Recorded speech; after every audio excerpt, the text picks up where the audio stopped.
People were divided. Some said her parents were right to punish her daughter because she ought to obey them. Others said that the daughter had a perfect right to marry whomever she pleased, or nobody if she so wished. And then the boy asked about how she got her name, and some said she was called Princess Blossom because she weighed only as much as 5 rose petals. But others said it was because she was as fragrant as jasmine blossom.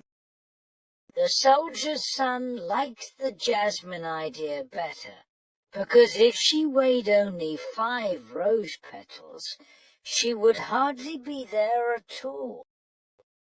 "Sir Buzz," said the young boy, "take me to meet Princess Blossom."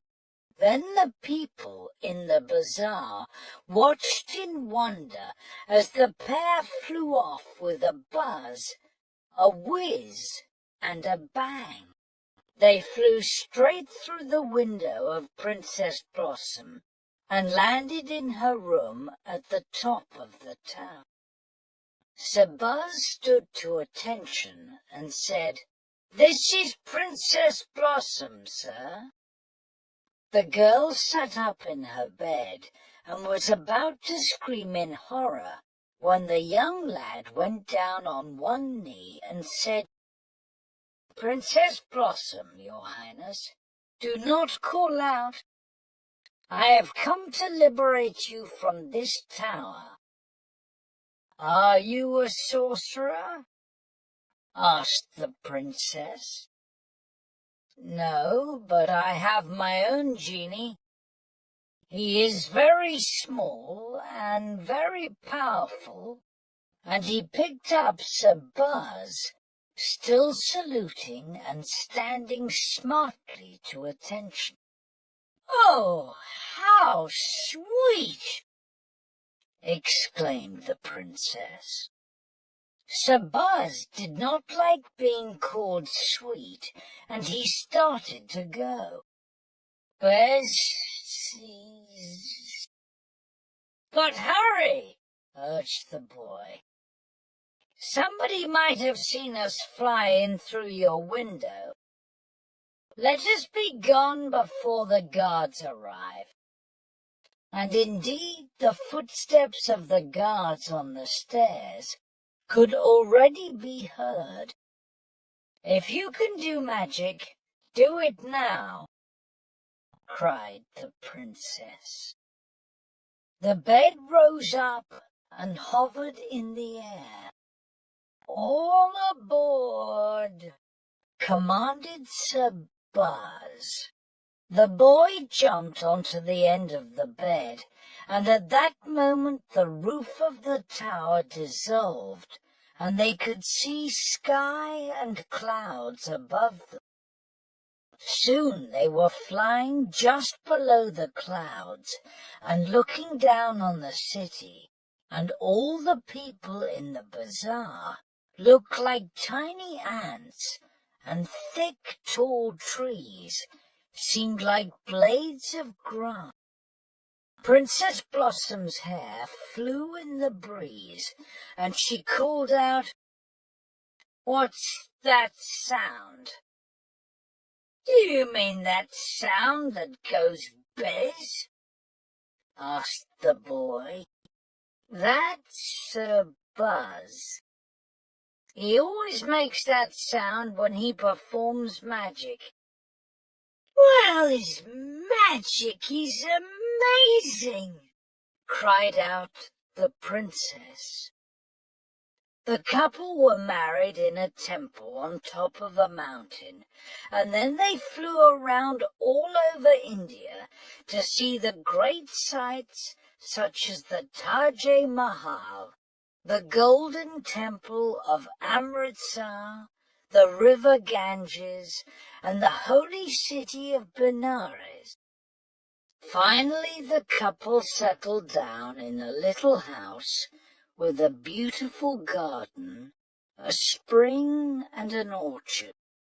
After a while, the boy said to Sir Buzz, "Sir Buzz, you have served us loyally and done all you can for us. Now it is time for you to retire. You may return to your mistress, the tigress." Sir Buzz stood to attention and saluted. "If that is your wish, then I shall leave," said Sir Buzz.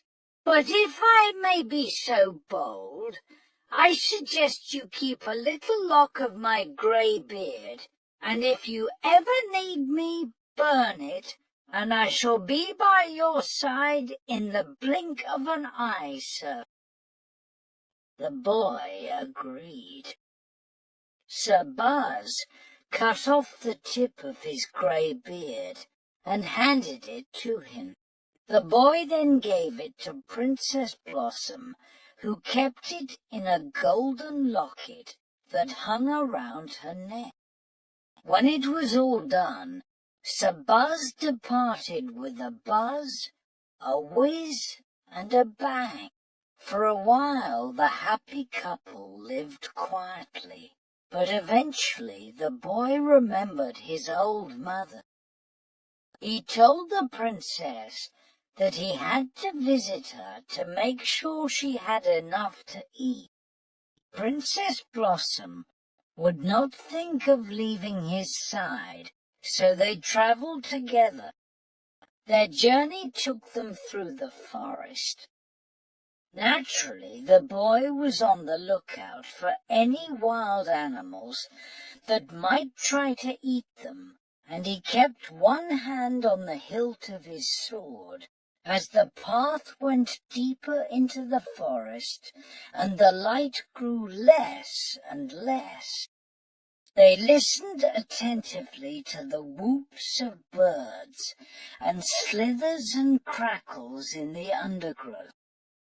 To tell you the truth, the lad was not sure if they were following the right path at all. So they were relieved when they came across a holy man, an old Brahmin.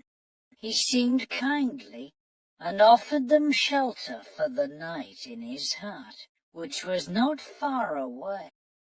The hut turned out to be quite a fancy house.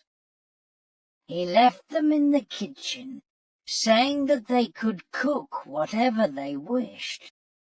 He only asked them not to open the cupboard with the golden key. The couple found all sorts of ingredients and began to prepare dinner.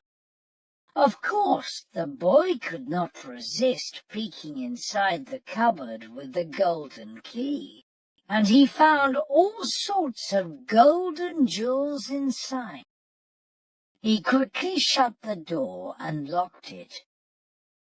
Now you might have guessed, the kindly holy man was neither kindly nor holy. He was a monster or monster in disguise.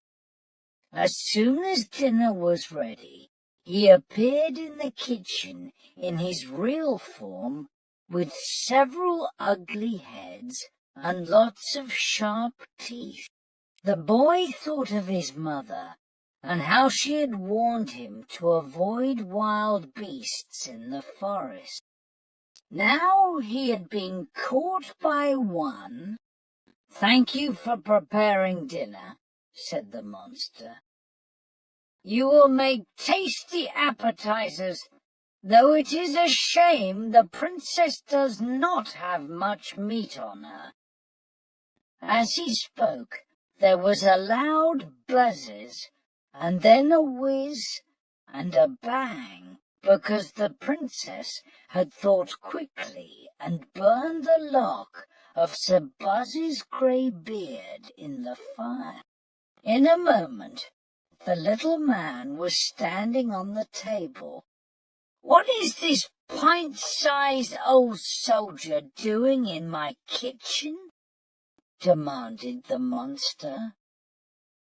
"I am Sir Buzz," said the little man, who began to blow through his lips. A great wind drove the monster backwards, and he flew out of the house, where he turned himself into fire.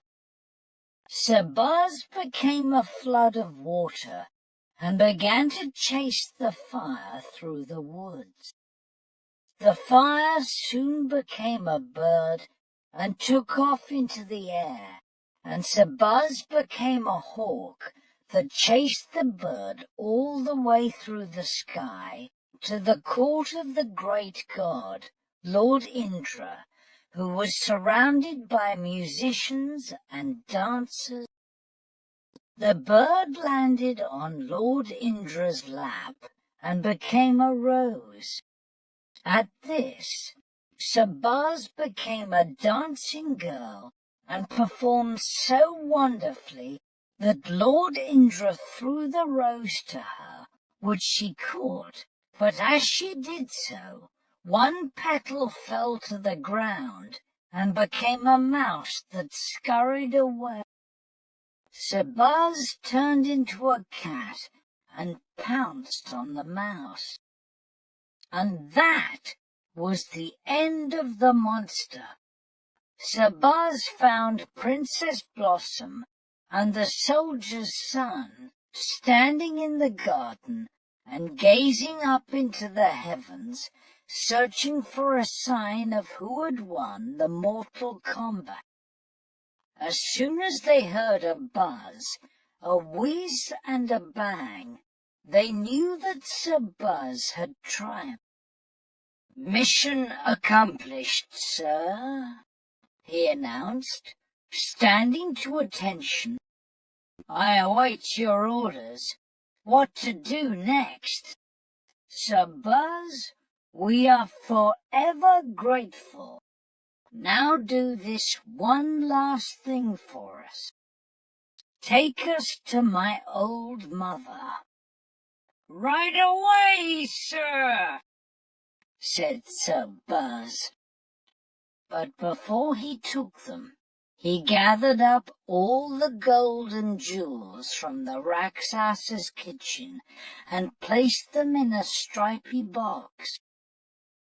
"If you had walked 9 miles with the box, sir," said Sir Buzz, "you would have found jewels instead of me, sir."